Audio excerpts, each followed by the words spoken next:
جو مقام و مرتبہ آپ کو اللہ تبارک و تعالیٰ نے اس معاشرے میں عطا کیا، پھر آپ کے جو شخصی اوصاف ہیں بڑے کمال اوصاف ہیں، اس پہ آپ کلام کیجئے۔ آپ کا اخلاق حسنہ، آپ کی سخاوت، آپ کی فیاضی، نرم دلی بہت تھی آپ میں، اور خاص طور پہ وہ جو بنو ہاشم کی ذمہ داری خانہ کعبہ کے حوالے سے تھی، وہ جو آپ کو تفویض ہوئی، بتائیے ذرا۔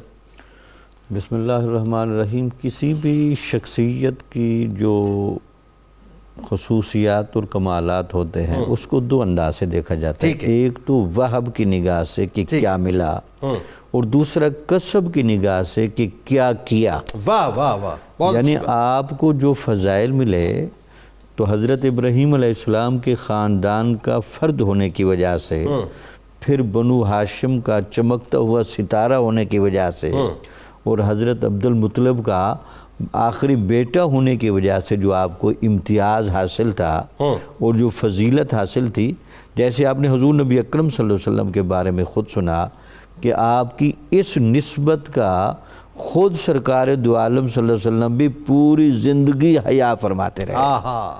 تو یہ ایک سبق ہے کہ نسبتوں میں کیا رکھا ہے اور اس سے کیا ملتا ہے۔ سبحان۔ دوسرا یہ تھا کہ آپ شروع سے چونکہ حضرت عبد المطلب کی ساری اولادی صاحب نجابت، شرافت، ایمانداری، فطرت سلیمہ اور سخاوت ان کی گھٹی میں شامل تھی۔ یہی وجہ تو تھی کہ ابھی آپ 11 سال کے ہیں تو فیصلہ کیا جا رہا ہے کہ یہ بیت اللہ کی متولیت کا اور اس کے انتظام و انصرام کا سہرا آپ کے سر سجایا جائے۔ 11 برس کی عمرے سے 11 برس میں دیکھیں کہ بچے کی کیا پوزیشن ہوتی ہے۔ اللہ کا گھر، کائنات کے بنانے والے 11 برس کا بچہ، اس بچے کو یہ ذمہ داری دی جا رہی ہے، اور اس کا ایک ویژن دیکھیں۔ وہ 16 سال کی عمر میں خانہ کعبہ کو ایک انہی بنیادوں پر قائم رکھتے ہوئے ایک مزید مزین کر رہے ہیں، ایسا ہی ہے، اور بہتر شکل میں لا رہے ہیں۔ تو یہ بھی ان کے ویژن کی طرف اشارہ ہے کہ ان کے کتنے لگن ہے خانہ کعبہ سے۔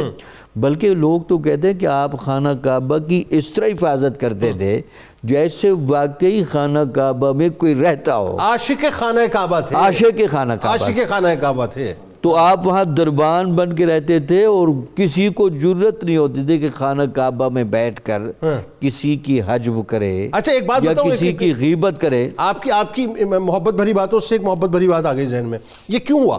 میں بہت سوچتا رہا اس بارے میں۔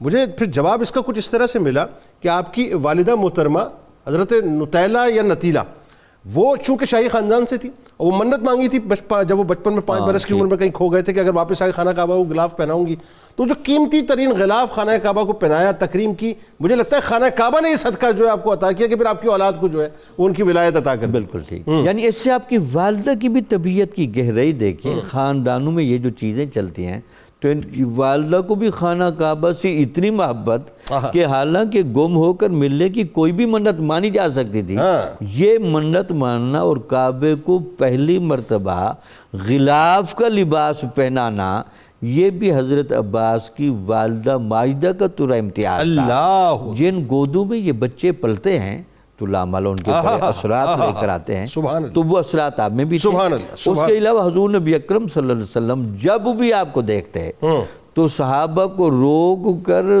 2 باتیں ضرور بتاتے۔ وہ کیا؟ ایک تو یہ ہے کہ یہ میرے چچا ہیں، ٹھیک ہے، میرے والد کے جگہ ہیں، تو لہٰذا میں جب ان کا ادب کرتا ہوں تو میرے ادب کی وجہ سے تم سارے ان کا ادب کیا کرو۔ پھر کیسا ادب کیا؟ یہی وجہ تو تھی کہ جب بھی کہتے کہ حضرت عباس رضی اللہ تعالیٰ عنہ تشریف لاتے تو حضرت ابو بکر صدیق اکثر کھڑے ہو جاتے اور اپنی جگہ پر ان کو بٹھاتے۔ بالکل ٹھیک۔ دوسرا یہ تھا کہ حضور نبی اکرم صلی اللہ علیہ وسلم نے فرمایا کہ یہ صلہ رحم بڑے ہیں۔ جتنا بھی ہمارے خاندانوں میں خونی رشتے ہیں، ان خونی رشتوں کی وجہ سے جو حقوق العباد بنتے ہیں، جو معاشرتی حقوق بنتے ہیں، ان پر بڑی گہری نظر ہے۔ یعنی صلہ رحمی بے انتہا کیا کرتے تھے۔ ہاں، بے انتہا کیا کرتے۔ اور تیسرا ان کی جو بڑی خوبی بتائے، سخی بڑے ہیں، سخاوت بڑی ہے۔ اور یہ جو سخاوت ہے جنید صاحب، یہ اللہ تعالیٰ کو اتنا فعل پسند ہے، چونکہ اللہ تعالیٰ ارحم الراحمین ہے۔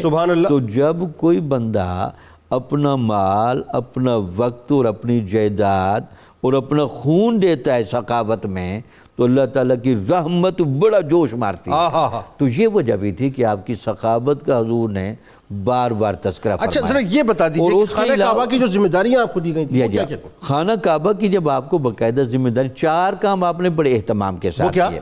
ایک کام تو یہ فرمایا کہ ہر خانہ کعبہ کی زیارت کے لیے ٹھیک ہے. اور بالخصوص حج کے موقع پر آنے والوں کے لیے کھانا وافر مقدار میں ہوتا تھا. واہ، یہ آپ کی ذمہ داری. یہ ذمہ داری. ٹھیک ہے. دوسرا یہ تھا کہ خانہ کعبہ کو ایک مجلس مشاورت کے طور پر بھی اچھا. استعمال کرنے کی روایت آپ نے شروع کرائی ٹھیک ہے. تاکہ یہ پورے قریش اور اہل مکہ کے لیے یہ ایک مرکزی جگہ بھی بنے. درست. ٹھیک ہے. تیسرا باقاعدہ دربان بن کے ٹھیک ہے. گارڈ بن کے اس کی حفاظت کرنے کا واہ، کام بھی آپ واہ، نے انجام واہ، دیا. کیا کہنے. اور جو اللہ کے گھر کا گارڈ ہو جو اللہ کے گھر کا درمان ہو ان کا تو اس گارڈ کی کیا کیا بات ہے. کیفیت ہوگی. اور چوتھا پھر آپ نے یہ کام کیا جو اس زمانے میں جھنڈے نکالے جاتے تھے علامتی نشان ہوتے اچھا، تھے اچھا، اچھا. نمائندگی کا وہ بھی باقاعدہ وہاں سے نکالے جاتے تھے.